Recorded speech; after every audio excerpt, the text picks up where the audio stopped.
Thank you very much, Louisella. As she said, it's a very timely discussion with the PPWR, literally kicking off early August. So that's in a few weeks time.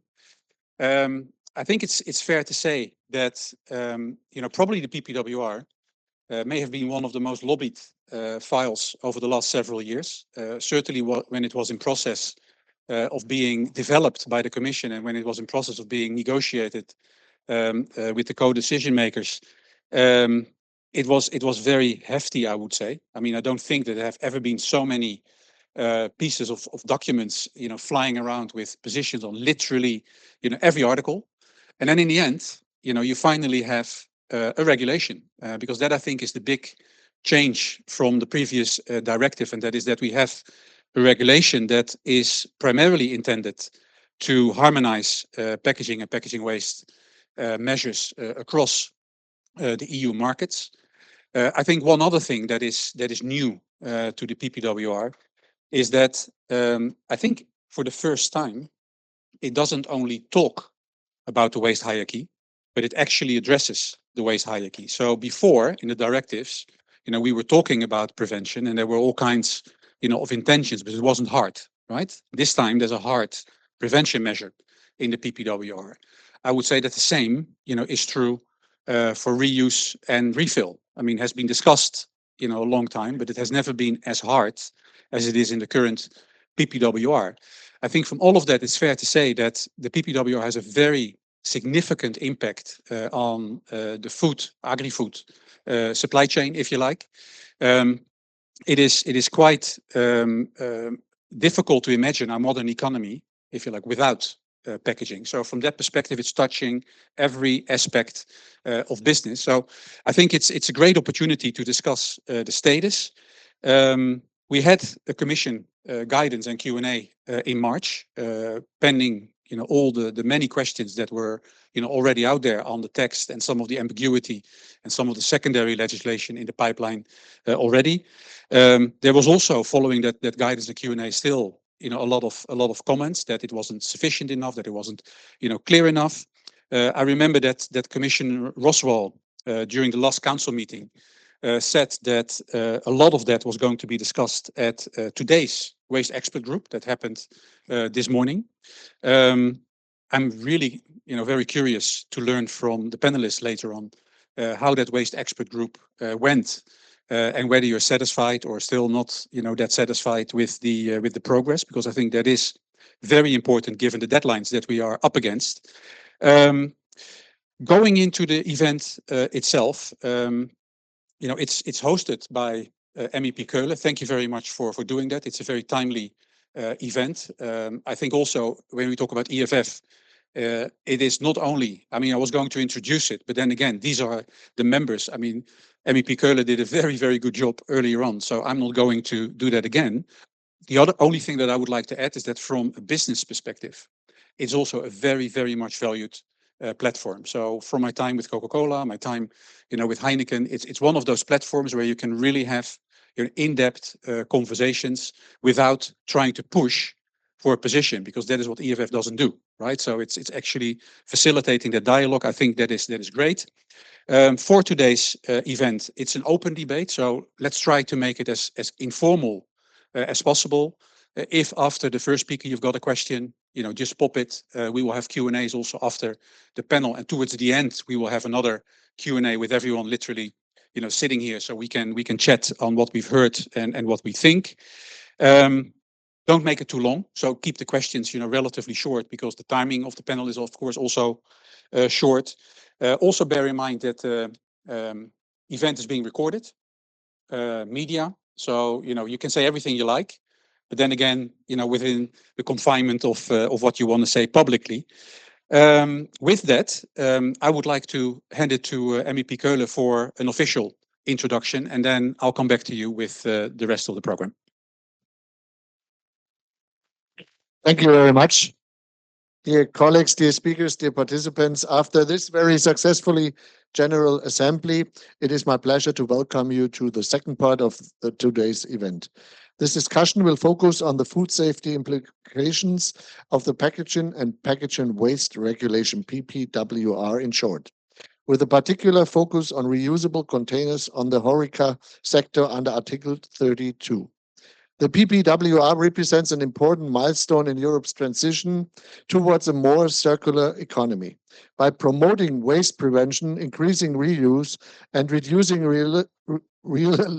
reliance on single-use packaging, the regulation reflects the European Union's ambition to build a more sustainable future.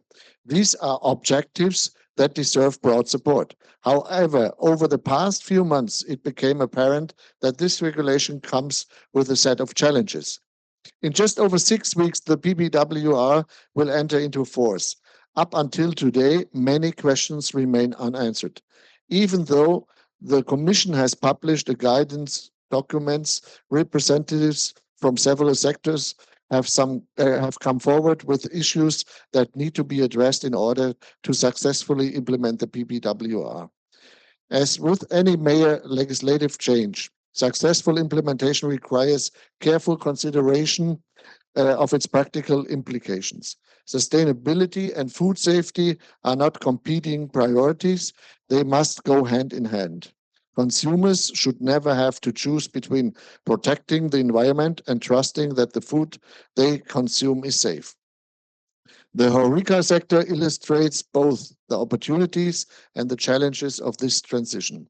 Restaurants, cafes, hotels, and catering businesses operate in fast-paced environments where food is prepared, served, transported, and handled under a wide variety of conditions. Introducing reusable packaging systems into these operations has the potential to significantly reduce packaging waste. However, it also raises important questions about hygiene, cleaning and sanitation protocols, traceability, operational responsibilities, and consistency across different business models. Article 32 has therefore become a focal point of the discussion. How can reusable container systems be designed and managed to achieve their environmental objectives while maintaining the highest standards of food safety? What guidance, infrastructure, and support will businesses need? And how can implementation remain practical for operators of all sizes, from large restaurant chains to small independent establishments? These are questions that cannot be answered by one stakeholder alone. They require collaboration between policymakers, food safety experts, industrial representatives, researchers, and enforcement authorities. Today's event brings together exactly that diversity of expertise. Our goal is not only to identify challenges, but also to explore practical, science-based solutions that enable both the environmental progress and consumer protection. By sharing experience, evidence, and best practices, we can contribute to an implementation of the PPWR that is effective, proportionate, and trusted by both businesses and consumers. Thank you all for joining us, for contributing your knowledge and perspectives to this important conversation. I look forward to a productive and engaging discussion. Thank you.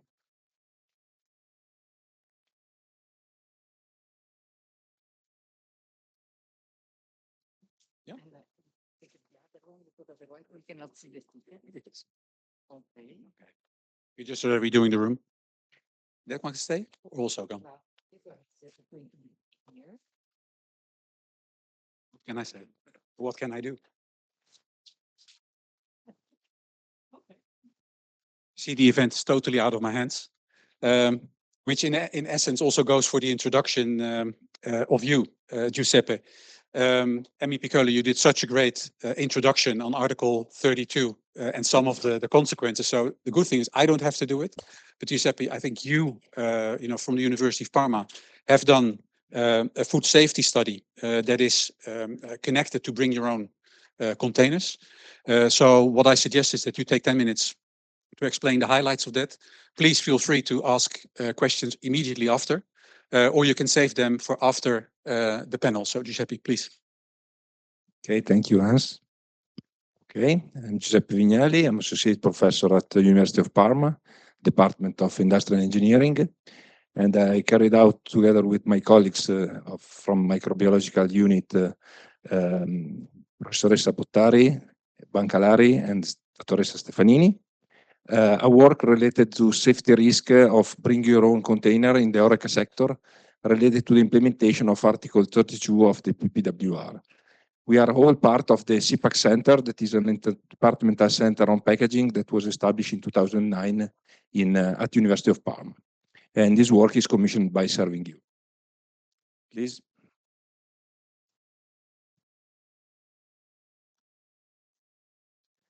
Okay.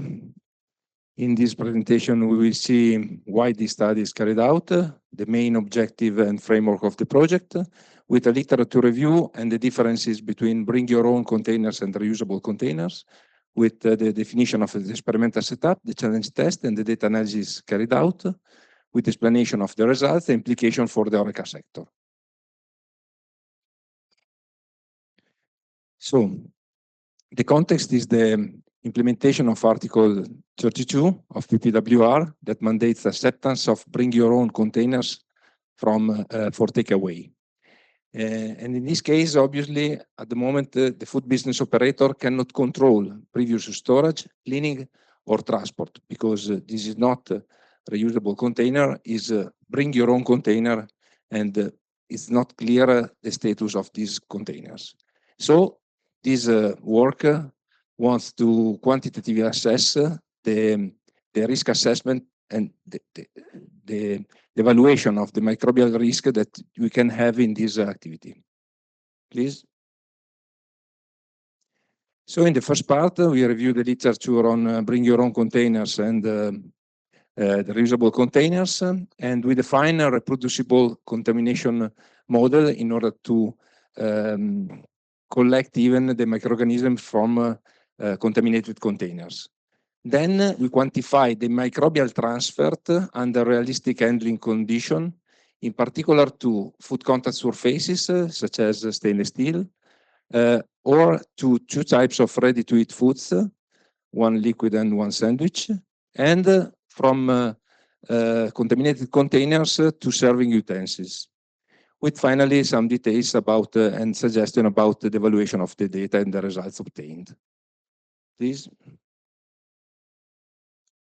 The literature review was carried out in May with some keywords, and after a detailed analysis, we haven't found studies on food safety of bring your own containers.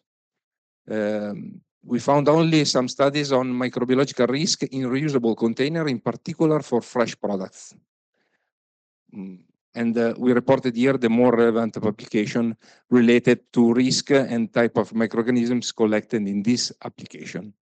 But as I underlined in the key message, we need more studies on food safety of bring your own container that are this different topic from the reusable ones.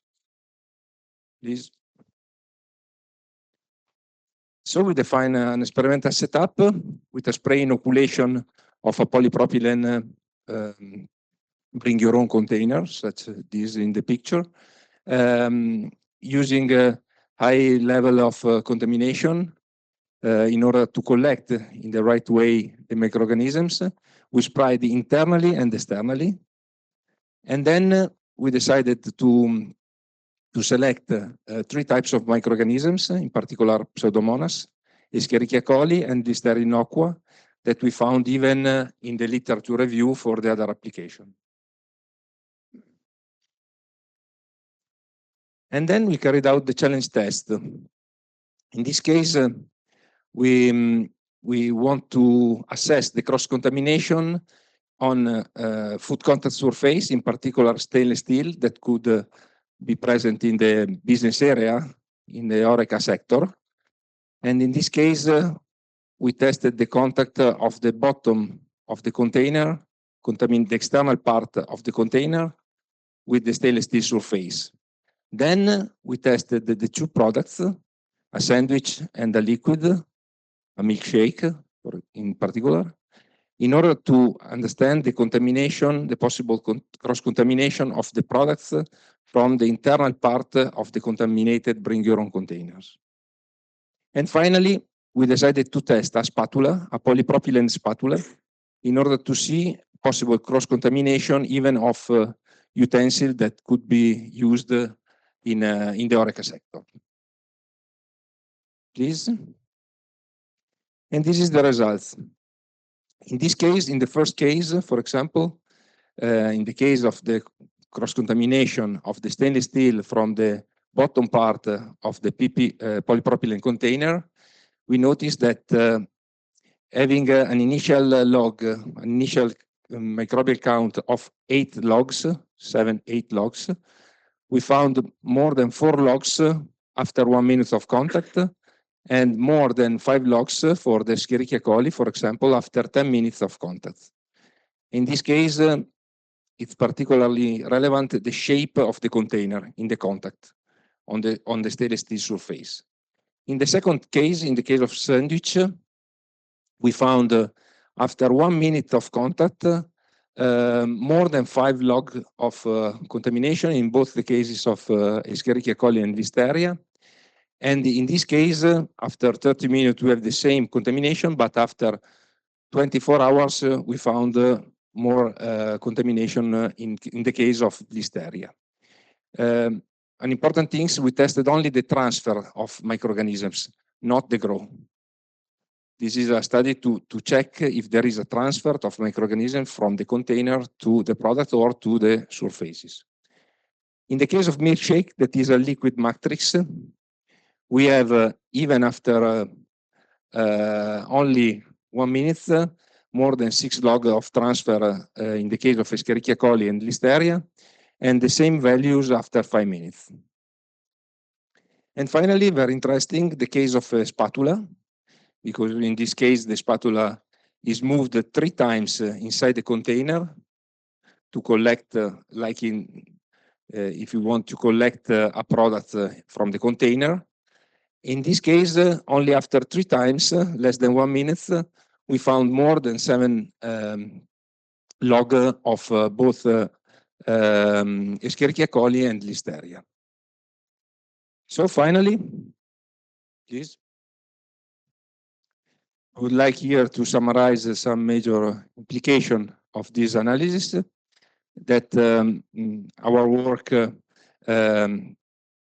should be translated into a risk assessment question rather than categorical claim for unsafe use.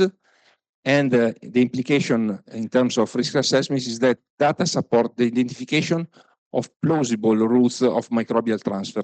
Maybe other type of transfer can happen in the HoReCa sector, but in this case, we noticed that contaminants entered via the bring your own containers may spread into the HoReCa environments and subsequently to the consumers, to other consumers. And in this case, even if we have pathogenic microorganisms, even a low-level transfer of food contact surfaces, food or utensil may still be relevant for risk assessment, and particularly for pathogens with low infectious doses and for vulnerable consumers. And finally, as in our typical research, we underline that further studies may be performed on different food contact surfaces, foods, microorganisms, and HoReCa environments to increase the robustness of the observed results. Thank you for the attention. I stay in 10 minutes. Giuseppe, thank you very much. I can only speak for myself, but then, when I hear you talk, I'm not sure to what extent I would feel myself comfortable bringing my container to a restaurant. But that said, from your study, and concretely, I mean, this Article 32, basically says, you have to allow this into your stores or into your outlets. What do I take away from this concretely? I mean, beyond that we need to study any further, what does it mean concretely? That is quite difficult for the operators, for example, to check if the container is safe or not at the beginning.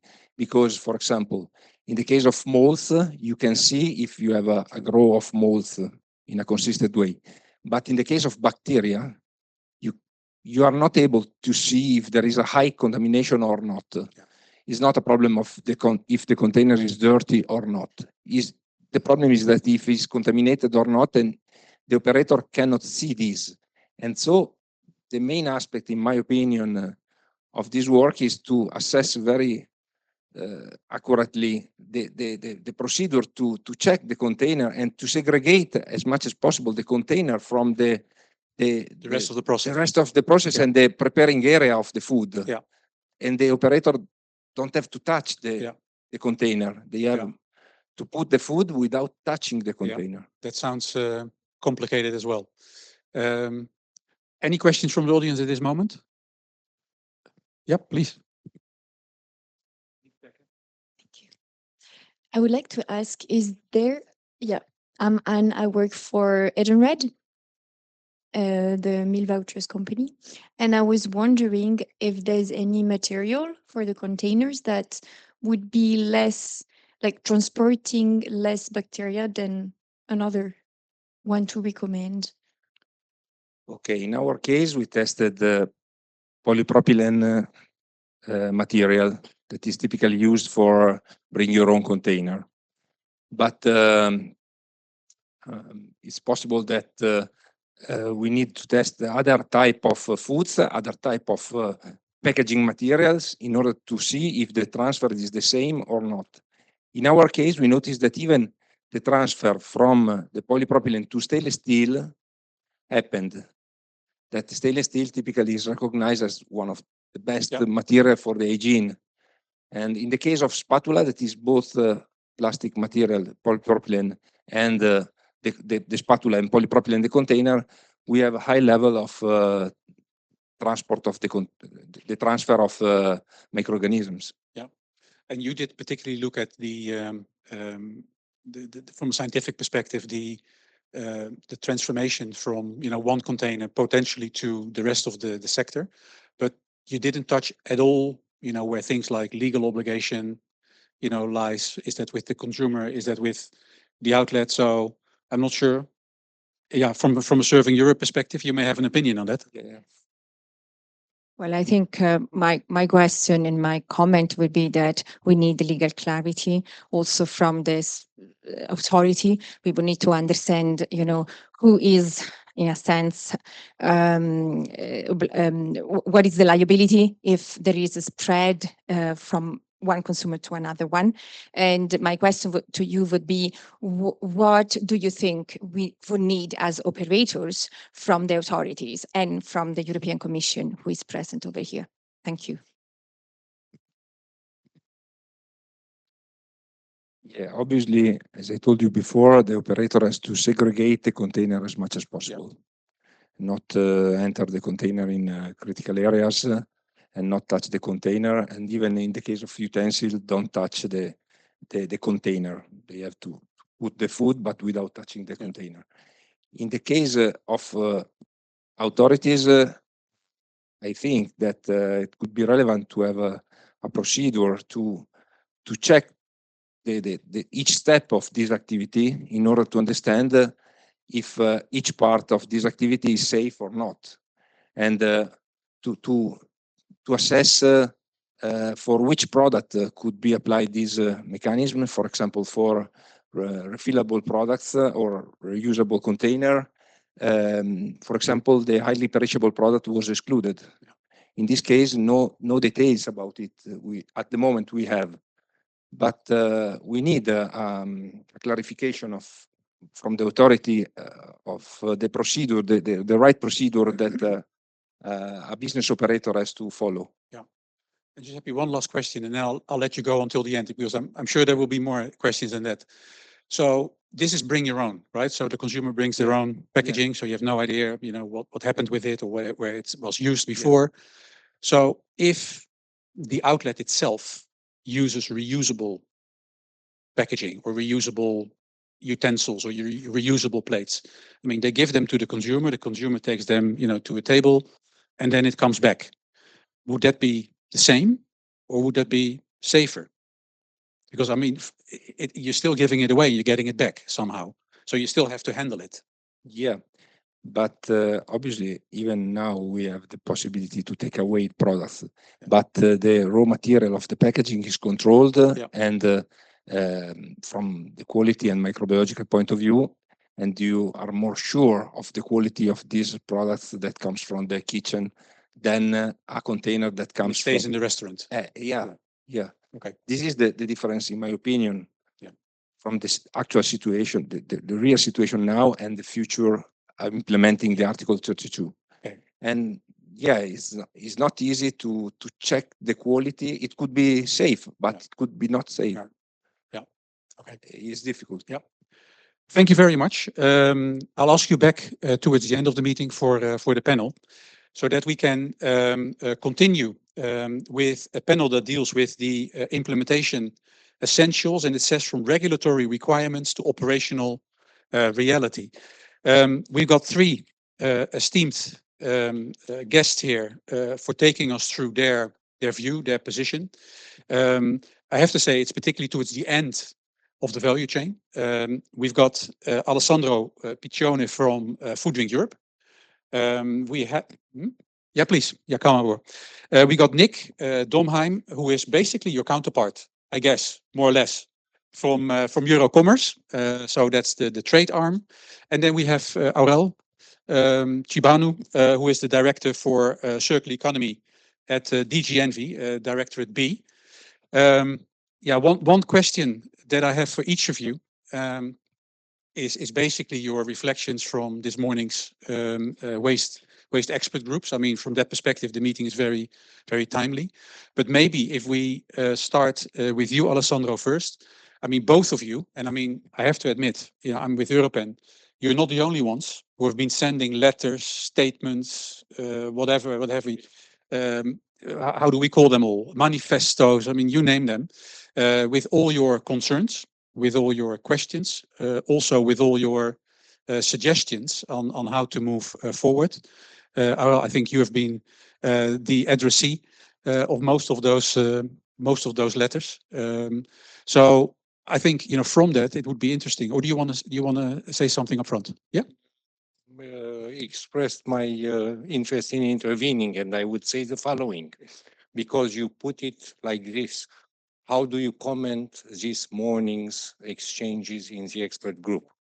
So I would say the following. Now we are outside the expert group, and there is merit in debating things in a given format for reflection and for deliberation, and that format is the expert group. And sometimes there is merit of not going beyond the expert group on things which are not decided. But I'm speaking about this because, first of all, we see that in the past, some participants have taken immediately out what is being discussed for reflection and deliberation. And of course, this has an impact on the sector. And it generates the impression, oh, look, today it was decided to go left or to go right or to go up or to go down. And this is not the case. Yeah, and it is merit sometimes, there is merit sometimes and even often that the debate formats are respected. But I'm speaking about this, of course, from the perspective of the European Commission. And this is not to prevent the others from speaking. I hear what you say. I also know how many people are on that call. So I fear that it will travel anyway. And maybe we could, you know, potentially limit it. I mean, let's start from the beginning. So both of you, you know, you've had your letters out there. I mean, sometimes very high up in the hierarchy. So it may be worthwhile also for the audience to kind of restate, you know, what were the topics that are of most concern to you that led you to send those letters, and then also to basically see, you know, where you are now. So we are now, what is it? How many weeks? 6 weeks before, you know, the first requirements come into play. So maybe I can start with you. Yes, why not?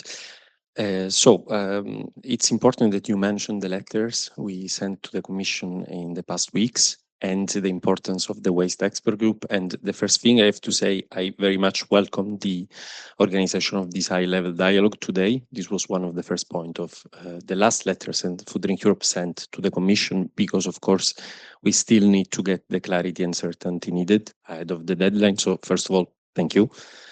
And the second point, of course, would be ideal for us to discuss all the nitty-gritty and the details of the provisions of concern for our sectors at the waste expert group. But of course, it's not always possible because we have a limited time and we don't want to bother you with 25 questions each.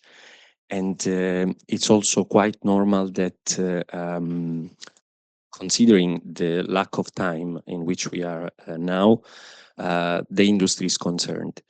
On the other hand, I think to reply to your question now, sorry for the sure. introduction.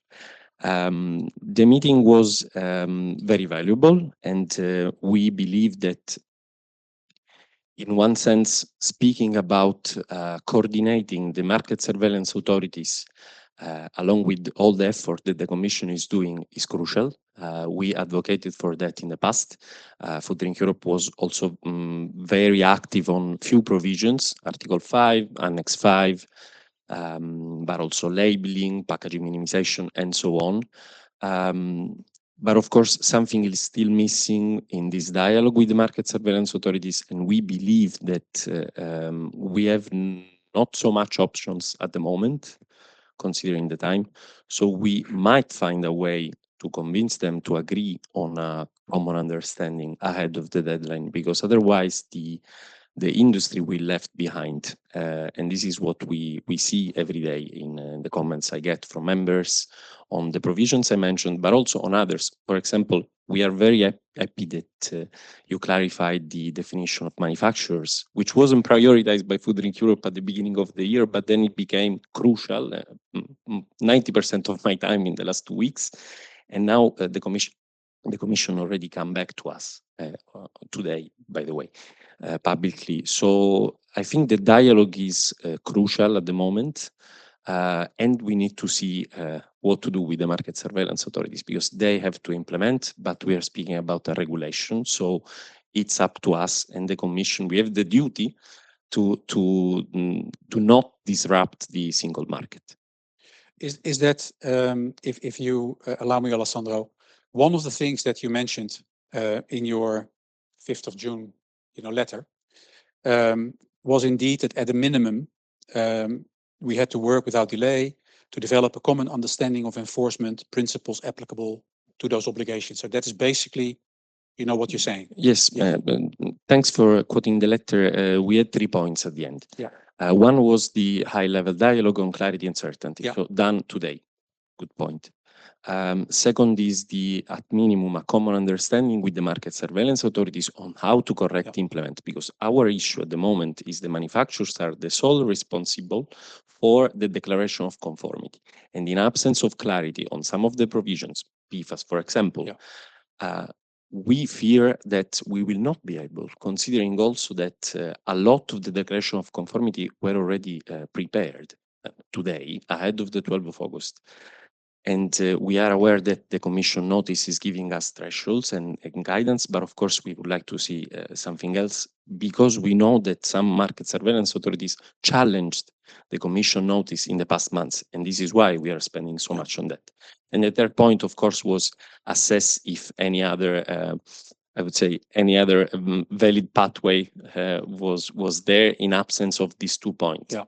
Then you would have, asked for potentially delay or a leniency period, for example, because of course delay. What do we mean by delay? Reopening the legislation wasn't the position of Food Drink Europe ever. Delaying the legislation via an ordinary act, so the ordinary procedure wasn't our position. But a leniency period, for example, given the situation, would be useful for the industry. Yeah, thank you very much, Nick. If you allow me to go to you, I mean, also Eurocommerce has sent letters. I mean, in multiple. So if I look at the 24th of June one, you went a little bit further than Food Drink Europe, right? Asking for the grace period. of 12 months. But besides that, so can you remind us from a Eurocommerce perspective, so from a retailer and a wholesaler perspective, what are your biggest concerns? Because I get the ones from Food Drink Europe and their members, basically the end users. So what is it from a commercial perspective? I think we share similar concerns there, a lot regarding PFAS. And we're very glad that we had today with the Red Expert Group this high-level dialogue, and also looking at the recently in March published Commission guidance, for example, when it comes to the food contact packaging that is part of the PFAS provision. There was a way shown how the whole supply chain can ensure that empty packaging that was already placed on the market before, this transfer of ownership can also be used or filled after the 12th of August deadline. But there we had also some concerns from our members simply from the single market perspective, that maybe not all member states will use this guidance, and that we will simply run into problems that maybe one member state decides, yes, of course, this is packaging that was already placed on the market and can still be used, or that is packaging that cannot be used. And other concerns we had is simply also that we like the harmonization aspect of the PPWR, and there will be a lot of new provisions that will be really helpful, and a lot of other rules and requirements that will come later via secondary legislation. But because it is really new for not only for the economic operators, but also for the national authorities, and we also heard from some member states that they still are not sure which national authority will actually be in charge of enforcing the PPWR. We really wanted to say, okay, how can we be constructive? And the constructive way forward for us was to say, we all will be new to this. We all need to learn. So can we find this common understanding? And therefore, I was also very glad to hear that on the market surveillance authority side, and also DG Environment together with DG Grow is looking into this. And we have now the recent example from the Empowering the Consumers Directive, and there the common understanding with the, I believe it's called the Consumer Protection Network. To find ways how can we implement the legislation without going back on the objectives or anything like this, but how to make sure that we can implement it and deal at least with this transition period between a new requirement enters into force, and then there's still products that are already placed on the market, or when it comes to imported products that are maybe in transit, and that we can reach this legal certainty that we need. Yeah. Okay, thank you very much. Aurel, I think in all the letters and in all the comments that I've heard, there's one thing also that is in common, and that is that everyone starts with that they don't question the objective of the PPWR, so that they support the PPWR, but that they have indeed challenges, with some definitions or the unclarity of the pending secondary legislation. I think we've said in many fora that we are also very much aware of the work that the Commission did before the negotiations took place, and that you are the one that then gets the end product and then have to deal with that with the capacity that is available. So, but having said that, I mean, what is your take of the current situation, having heard where industry is running up against, and how do they need to deal with this towards mid-August? My comment would be as follows. So, and try to address just the issues commented here by Nick and by the other distinguished co-panelists, and in particular the problem which is most perceived as most important by economic operators, which is a compliance with the PFAS limit. Today we had a clear confirmation that this is important from the perspective of the economic operators, and we had the member states participating about this, and we had a confirmation about the usefulness of reaching a shared understanding and a shared practical approach to how to put in application these provisions. And the Commission has clearly indicated that we will convene a technical adaptation committee where only the member states participate, in order to discuss these matters, and we will be also in touch with the expert group. We will have to wrap this up in the expert group still in July, yeah, ahead of the implementation, and mindful about the practical aspects related to the declarations of conformity. So I'm optimistic that, and it's not about me personally, we are optimistic that this goes in the right direction, and we will have this shared understanding about the practical implementation of this. But let me explain here that my introductory remarks were not for anything. It is very important not to externalize certain discussions because it may backfire. And we would have probably reached already that shared understanding about the practical modalities if participants in the previous discussions in the expert group would not have externalized already the discussions and what were scenarios from the perspective of the Commission and clearly presented as draft for discussion and for reflection and for feedback. Yeah.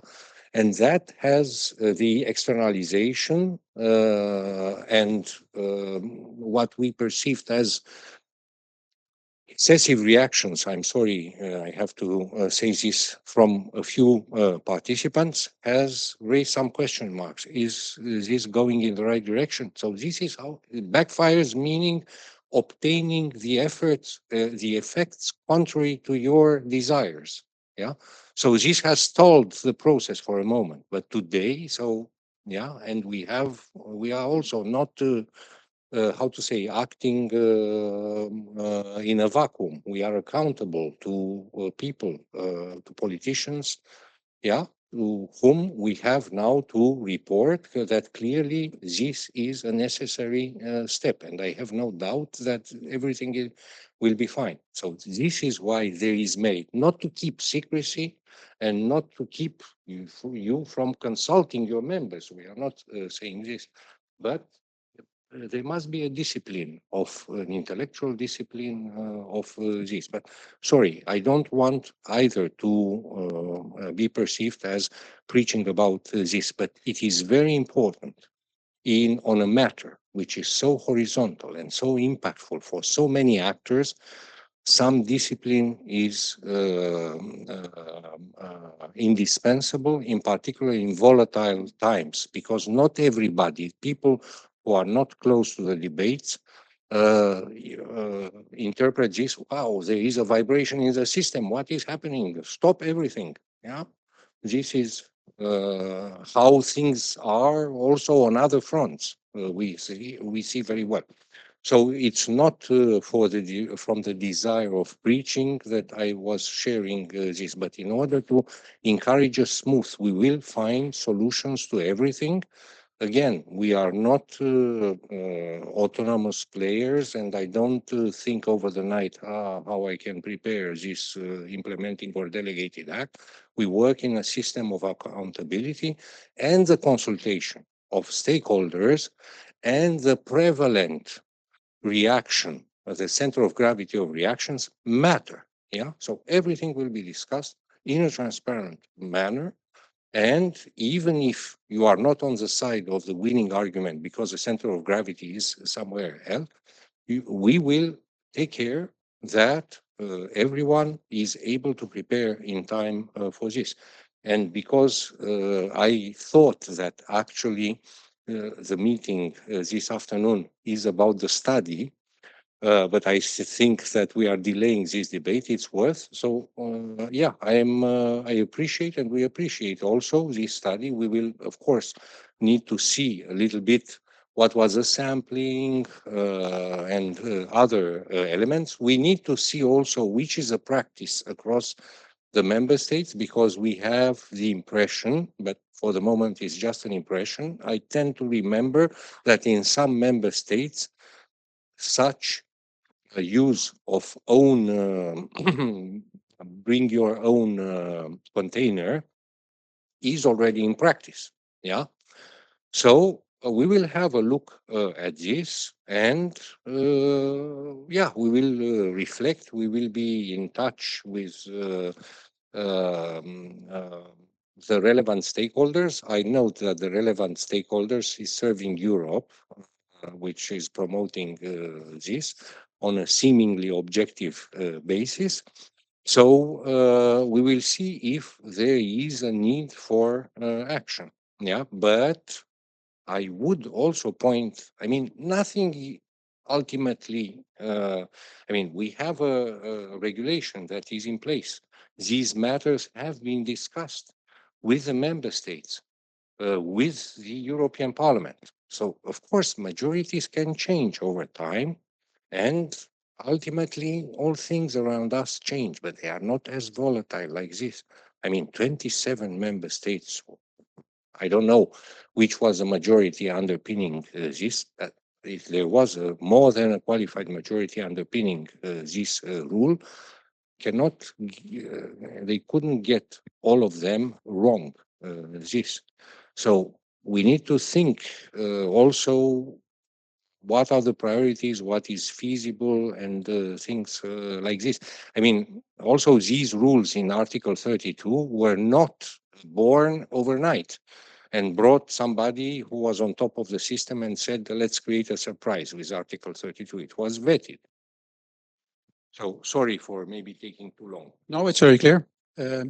What I suggest, we promised you a Q&A after the panel, but maybe, I think it's also given the time that we have left, a few minutes until 2:30, is to go for our final speaker and then do, a Q&A after all when we have heard everything, and then we will also ask the people, including Giuseppe, back to the stage.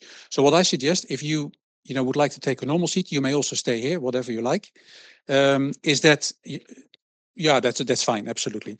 Is that we go to the last presentation of today that comes from Hanne Nedergaard, who works at the university in Aarhus, particularly at AU, and I think that is Aarhus University. Yeah, food. Which is, I think, a universally recognized leader in sustainable food packaging development. And you promised that you had solutions to all the problems that were raised. So take it away. Yeah. Perfect. Can I have the presentation up there? Yeah, maybe you can stand over there better. With the oh, here you go. Actually, here, then I can look a little Yep. bit both there and there. Yep. Perfect. First of all, thank you, everybody. I'm very pleased to be here today to talk to you. As mentioned, I'm Hanne Nedergaard. I'm working at Aarhus University as a program manager. And I'm here today representing a group of researchers who work on sustainable packaging from different areas that you will see later. And yes, my point is that we do have solutions in industry, in research. But I will also say that one of the very important points I will make here today is that we do need to be aware that we are not compromising on our barrier properties to implement this regulation, because then we will increase the food waste and we might end up substituting one type of waste for another. My other key point here today is that we will really have to be careful of fragmented solutions. And I will point to that further today. But in general, what I really think is important is that we will implement the right solutions for the right types of foods. Next slide, please. So I think from the debates here today, it's clear to say that there is maybe a little bit a climate of misinformation about this regulation. And that is because even though implementation is coming up, some central questions still remain unanswered. So, for instance, from a technical point of view, what is actually recyclable and how can we prove that? How safe is it to recycle when the materials are recycled upon food contact? And what type of end of life solutions are proper fits for each packaging? And from the point of view of this research group, this is actually a structural problem. It is not a question of will or resources. Next. So before I dive into the details, you mentioned it shortly. The group researchers I'm presenting here has spent the last decade building some science-based leadership in sustainable packaging. They have led this European cost action, circular ability, where they brought together 300 researchers from over 30 different countries. And one of the central outcomes of this collaboration was the first ever definition of what is actually a sustainable food packaging, because that clarity wasn't there before. And I think that points to the key point here, that it is complex, what we are asked to do, and there is no simple solution and no solutions that fits all. Thanks. What I will show in a minute is some examples of how solutions can be brought forward. But to get the right solutions, we need to understand the full system. That is why at Aarhus University, we bring together multiple disciplines. We work on material science and safety. We work on the food waste and the packaging functions. And we do that together with consumer understanding and understanding the whole chain of food waste, packaging waste handling. That is the only way, by combining all these fields, that we can answer these central questions. Which packaging materials is right for which foods? How many times can a material be safely recycled? Which end-of-life solution works for which materials? And what will consumers actually sort and reuse in practice? So one very important point is, of course, safety. This goes both for recycling or something that might come further down the line on bio-based material, biocompostable materials. Safety is key. That has been mentioned here before as well. The way we approach this is, again, very holistically. We need to understand the composition of the materials. To understand what migrates, we have to do excessive testing. But we also have to do very advanced analytical screening, so that we don't only look at what compounds we know to look for, but also the unknown ones. By understanding this, we can combine it together with the EFSA-based risk assessment and get back to a safe by design approach, so that we can develop safe materials before they reach the consumers. But this is not all. We need to connect to the real world as well. That's why we are always testing in real scenarios as well, because it matters what the consumers put into the container, how they handle it, how they heat it, and so on. So again, as you see, we need all of these different disciplines combined to answer the questions. Does the material remain safe for food, on recycling, and for how many times can that be done?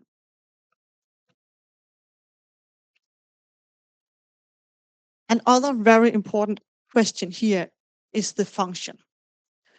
So, as mentioned before, there is an understanding that we need to get rid of some of the plastic packaging, but it is also a very, very strong resource in the food industry because it prevents food waste.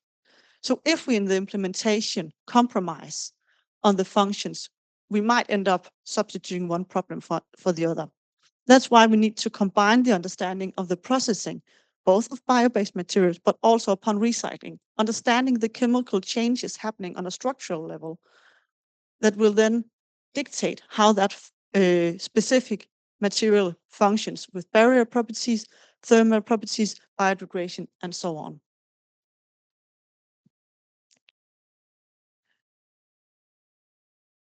But the missing link, I think, that is maybe overlooked a little bit, is that consumers are actually the missing piece in circularity. Because circularity doesn't happen in the lab. It happens in the real world. The consumer is standing in front of the bin deciding, does this part go into the waste bin, in the food waste, or in the plastic bin?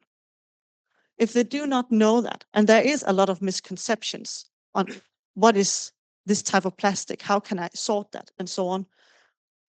If that is not clear, we will never get the materials back into the system, and we will not be able to recycle it. So therefore, one of the messages from us today is maybe we should implement the PPWR in a way that's easy for consumers. Let's remember that it needs to be clear. We need to have clear messages for them to be able to do this. And this is also where I point to the challenge with fragmented solutions, because if we do not select the right materials for the right products, we will end up with making one decision in one member state and another decision somewhere else. That means the consumers will have to put it into different waste bins. And even though we might standardize labeling, if we don't standardize the materials themselves, then the consumer will not know where to put them. And to ensure that we actually know this, we approach our development at Aarhus University through large-scale living labs. So we are using the city of Aarhus as a testing ground, working with the municipality and with the waste management industry to figure out what is actually happening.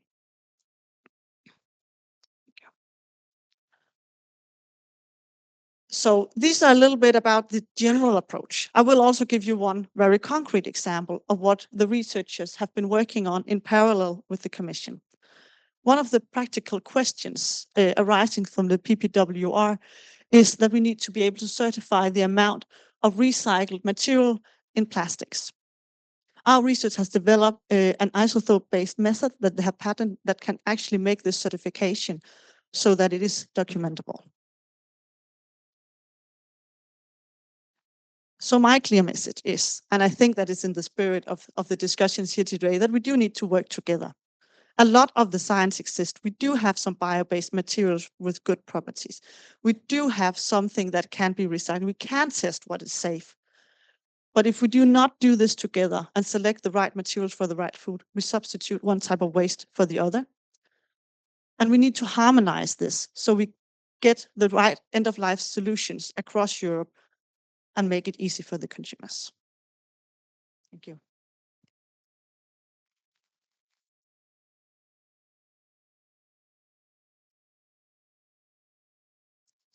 Thank you very much. If I can invite you all back to the front, then we can start a Q&A. Any burning questions from the audience? Yeah, Maria Teresa. Thank you very much. I'm Maria Teresa Scardiglia. I'm from Serving Europe. So I would like to welcome what you mentioned, Mr. Chubani. Thank you for, in a sense, inviting us as Serving Europe to send you the Professor Vignali study. I think this is very important for us because clearly they show the evidence that the contaminants are transferred from the bring your own container to potentially the environment within the HoReCa and of course to other consumers. Now, it's true you said we are Serving Europe, that's correct. Behind us there is also OTREC, which is the association of the HoReCa sector throughout Europe. Now, we have commissioned the study to University of Parma.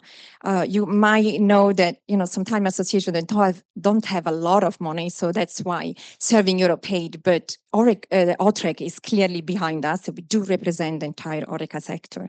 And I would like also to mention that we have developed some guidelines, which I would like to really thank your unit and your directorate because they have reviewed our industry guidelines, which is very much appreciated. We are finalizing our comment and feedback, try to take as much as possible into account your feedback. And of course, we are also reading it out with the lens of Professor Vignali's study and the University of Parma study, which will for sure share it with you. And I'm sure that Professor Vignali would welcome the opportunity to walk you through. And then maybe my last point is Article 32. Is my understanding it was not discussed previously in the PPWR. It has been introduced at the trialogue level. And that's the reason why there is no impact assessment, there is no study. And that's why we have commissioned University of Parma to do it in order for us to implement in a safe, practical and harmonized way. So my ask would really I hope to be able to meet you together with Professor Vignali soon. And of course, we would love to have we would really appreciate to have our industry guidelines to be recognized officially by the European Commission and by the member states through the expert group, and maybe possibly references as well in the FAQ, which I understand from the President van der Leyen, that will be reviewed very often, as much as there will be agreement or discussion, possibly decision at the different level, including the waste working group. So thank you very much. Thank you, Aral. Before giving you the mic to respond, I want to welcome MEP Fiocchi, who just came in. Welcome. Yeah, thank you very much. So two short comments.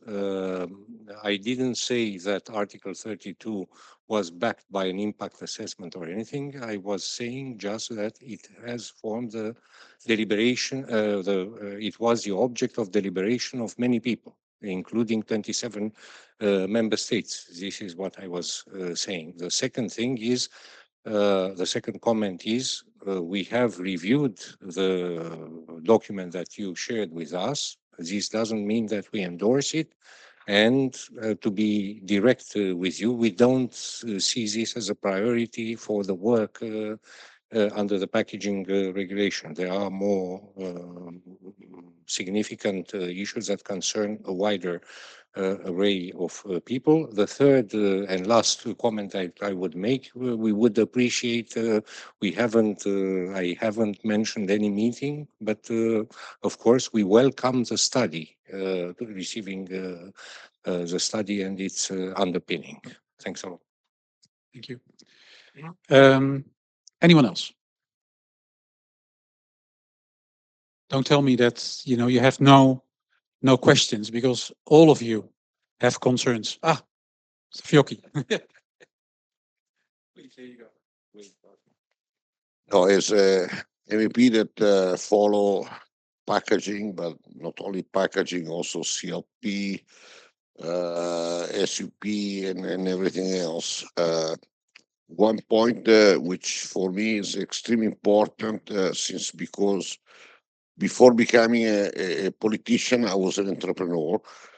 There are some juridical problems because CLP, critical raw materials, SUP, and everything else are saying different things.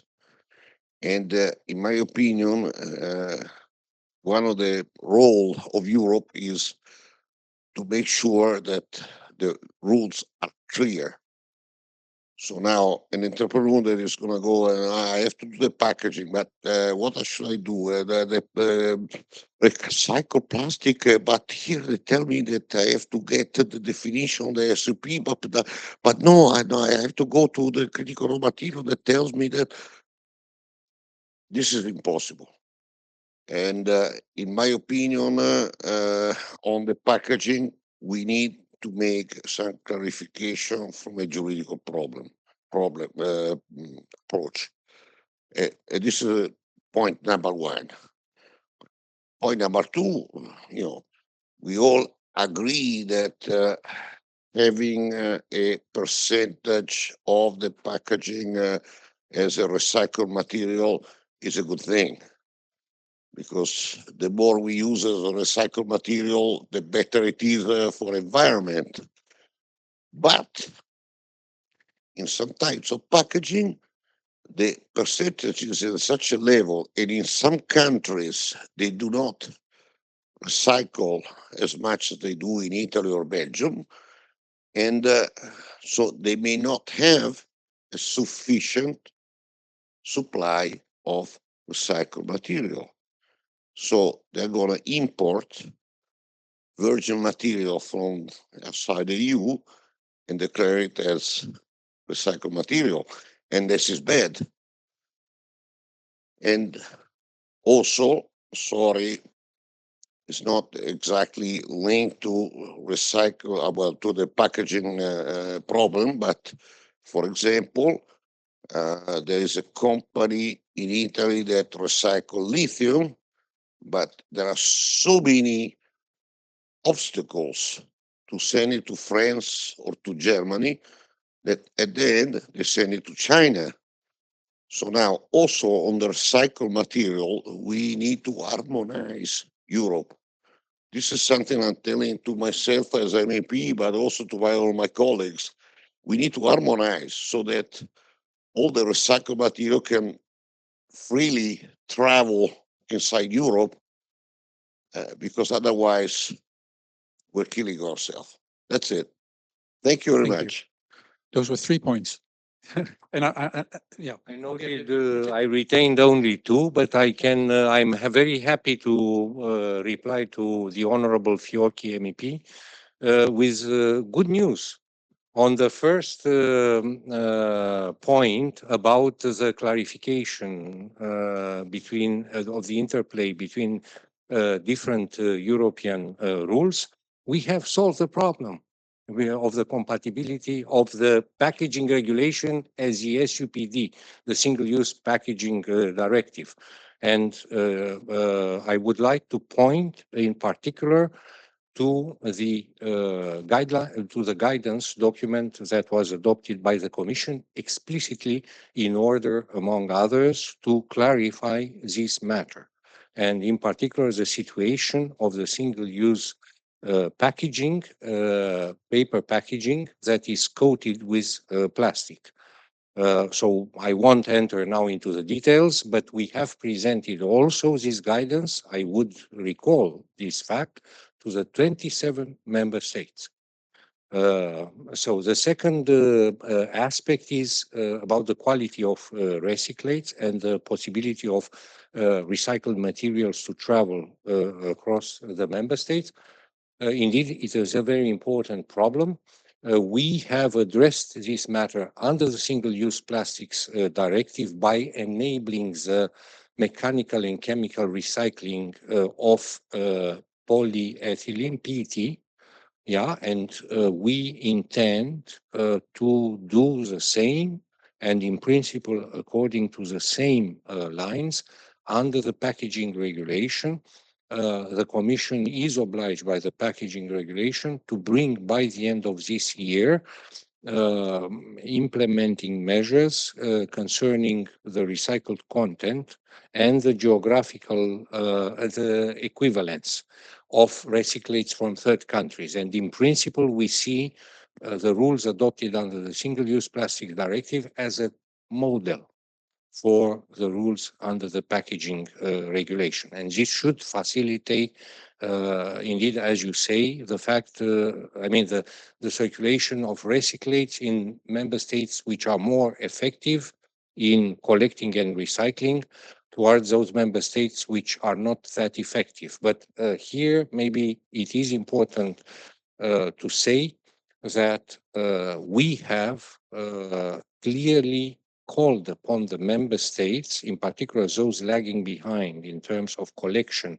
and recycling, to step up their efforts in order for everyone to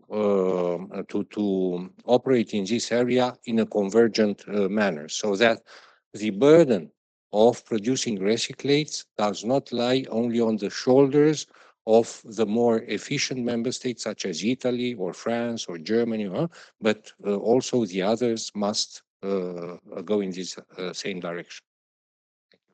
Thank you. Did that trigger any questions? Yes. Thank you. I'm Federica Dolce from Cargill. As a company that stays very much in the middle of the supply chain, for us, compliance is something pretty important as we have as customers, both retailers as food companies in general. The question is about what can we expect in general before the 12th of August deadline.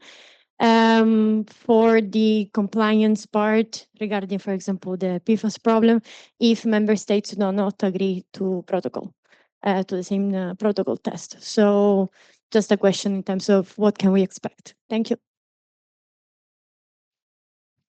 You just heard me, and I guess don't Have to repeat. You just heard me interacting with the colleagues with whom we discussed this morning, that we are optimistic that we will reach a common understanding, shared understanding about the practical aspects of implementing it. Usually.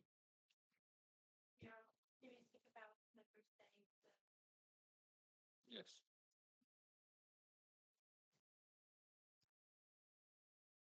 Anyone else? Yeah. Thank you, Adriana Nosevich. I'm from EU Salt, but I would like to ask Professor Vignali a question as a mother. I come to the restaurants with my kids. We might bring in the future a container. How big is the possibility that somebody else will bring a container before me? It will be contaminated, and this contamination can spread through the restaurant to my kids. I think that's for you, Chip. So have you seen the results? The operator has to pay attention in particular to the use of bring your own containers and how to manage the containers in order to avoid the cross-contamination.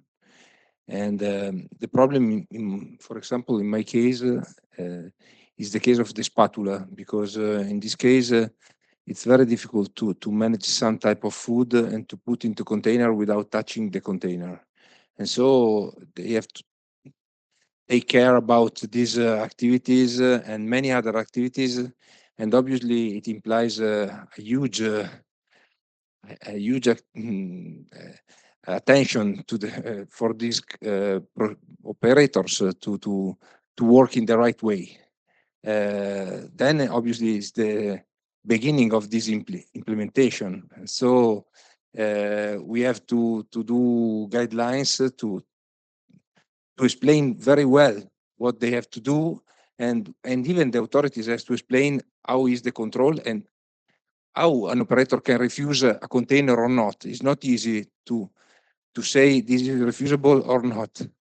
And yeah, they have to clarify this aspect.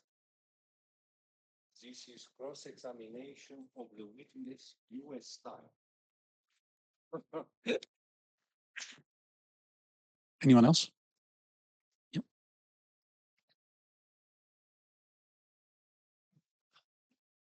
Thank you. I'm Elliot McKenzie from the European Food Banks Federation. I have just a quick question as to what is considered a container. Who defines it and who enforces this definition? Is it the restaurant? Is it the member state, or is it the EU? Thank you.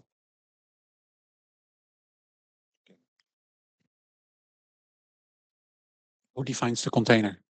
I actually don't know. I think it's not for me. Yeah, Alessandro, who defines the container? The question is, do we need a definition of the container? No, but do we need you can hear me, or you want to record this? So do we need a definition of the container? Can we imagine that somebody will come, will enter into a Horeca space with a truck disguised as a container? I mean, aren't we over-regulating this? And for instance, if we are speaking about this contamination, and I'm not, how to say, deriding or minimizing the importance of this issue. And I would say clearly, because I heard also MEP, the Honorable Köhler, MEP, speaking about the consumer, that we should not put the consumer in front of choosing sustainability over health or vice versa. No, it should not be. But I think there is a place for innovation and operational innovation that would not be disproportionately expensive in this matter. And I think also after a certain period of implementation, the real dimension of the or size of this, let's say, stream of consumers that would bring their own container will be clearer. Yeah. and will allow proper calibration. So I would say that maybe we don't need a definition of the container. Yeah. When you're speaking about the bring your own container, I want to bring forth an example of one of the solutions we have tested in the city of Aarhus as well, which goes a little bit in the opposite direction. So there we have developed a system and tested in Aarhus where all the cafes have the same type of cup for drinks around the city. And then there is a specific company who has taken it upon themselves to have these machines distributed around the city, who actually connect these cups back, washes them, and ensures the hygiene, and redistribute that back to the different restaurants. So this is one of the examples of how we have worked on specific solutions as well, and have tested that in the city of Aarhus as an example. Yeah, I think too, you work with Tomra. Yes. We have heard.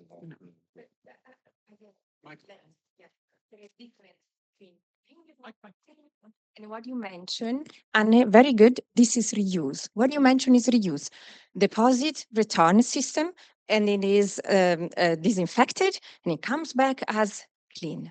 What we are speaking is really bring your own. You come from home and you put on your bag something, you go to anywhere, a pizzeria, and then with maybe your square boîte à tartine, how we say it in Belgium, you come for a round pizza. This is also, to come back to you. How do you define, who make a definition? So I would like to be very clear, what is bring your own and what is reuse? There are two different articles. Absolutely, but I think the example was still telling because it was not presented, but sorry, I apologize. This is how I understood it. I understood it as not presented as a one-to-one, but as a model of how technology can offer solutions to things that appear challenging at first sight. And I'm sure that technology and not a lot of innovation. I could speculate, but I cannot afford this. But one can think about very cheap solutions of keeping safety under check in bring your own container situations. Anyone else? I had a question for you, Anna. So in your presentation, you mentioned towards the end that you can label, but that's not necessarily enough, to kind of nudge the consumer, to do the right thing. So in the PPWR, there's now the idea of not only labeling the packaging itself, it's also labeling the waste receptacles, but then you still say they would not know, what to do with it. So how? Tell me. Yes, and I think that goes back to how consumers are actually happening. How are they making their decisions when they're in front of the trash? Do I have to have my bread, and that is then no longer in this bag? Should that be one of the examples where we might go for something biocompostable? Because then it's easy to throw that together in the food waste. So we need to including the bag, because that is then biocompostable. So we need to design it in a way that it is easy, so that you don't have to pick apart your waste into 3 different bins. So even though you might have the labeling on it, everyday life is busy. I'm a mother as well. You have the kid on the arm. I don't have the time or the resources to go and pick everything apart. So let's work with the consumers. Let's see if we can find the solutions where we combine the need of the food, so that we don't get it spoiled, we don't increase food waste, but also into how is this easy for the consumer to actually handle in the waste bins. So we select where we are collecting and recycling, and where we are using the compostable approach instead. Thank you very much. Given the time, a final question from anyone before we close off? A final comment is also fine. You want to make a final comment? Yes, this is how it goes this afternoon. I would like to thank the distinguished researcher from the Aarhus University from making several very important points as well in the PowerPoint presentation. And for instance, I particularly liked this slide where about the misunderstandings and misperceptions and misinformation. That because we have come across this. So I won't enter into the details. So thanks a lot for the different points that you were making through the slides, and we would appreciating receiving both PowerPoint presentations and of course a study. Thank you very much. MEP, yeah, other comments, your final comments, final famous words. No? On my side, we really hope to come back to our members with a concrete solution ahead of the deadline. And we would like also to flag again, because I didn't today during the whole day, so it's the last time I can, that, for example, on Annex 5, we are also very concerned, and we co-signed a letter with 10 associations. This is, I'm telling you that because this is a good example, I think, in which we could find a common solution, a common understanding. Is this where you talk about grouped packaging? Yes, Yeah. group packaging. The letter was co-signed by 10 associations, European Eurocommerce, and a lot of retailers as well. This was our common understanding on how to interpret Annex 5. We hope to see also yours, and so thank you. Thanks for giving us the floor. Rush to be bridge builders. We have already been contacted during the morning by Brewers of Europe. One to bring together all the European associations interested in this matter. And we understand that we'll develop a common set of proposals underpinned by evidence and data. Exactly. And we will be happy to meet this, say, the aggregated views. Yeah, they are also our members. So It's very works together because yes, it helps looking at different angles. yeah, I mentioned it as a good example. They are also our members. So yeah, the brewers are also our members, and a lot of other associations. So yeah, yes. And maybe to echo that, I think we need to continue the dialogue, and as was said, it's appreciated if there can be aggregated views, and I think also we are happy there to contribute. And then maybe the last point is really something that thankfully the PPWR also provides, is really when it comes to secondary legislation, that it is flexible deadlines. So for example, on labeling, that it's either enters into force on a specific date or at the latest when the implementing acts are ready. And I think that's really important for the whole supply chain, that there is sufficient time. So I think maybe to say also something positive and good. And there we are also very happy that the co-legislators and the MEPs supported this and voted this into the PPWR. And we hope that this can also be used then to give us sufficient transposition periods in the secondary legislation. Thank you very much. I think, yeah, Giuseppe, you want? No, you're fine. You're fine. Okay. Thank you very much. First of all, to our esteemed panelists and speakers. I think you did a great job, particularly the two academics, of demonstrating what you have already done and what you have developed. But also to the panelists, because I think where EFF stands for is an open exchange. And I think I will thank you very much for being that open. I think that's also the positive takeout that I would take from this, is that there's a very constructive commission who is trying to facilitate the concerns that are I think legit and are out there. But I think, as you said, on in one of your last slides, we have to do this together. I mean, having a law is one thing, having the people that have to execute it is another thing. The people that have to live with it, which is the consumers, are again another thing. So ultimately, it fits together. So thank you very much for that discussion. Thank you very much for sitting through not only the General Assembly, but also through this event, which I hope was useful for you. And with that, Luisella, final word for you. Okay, so thank you so much to all of you. Thank you, Hans, for this moderation. Really, thank you so much. And at this point, I think that we can launch a structured dialogue on PPWR.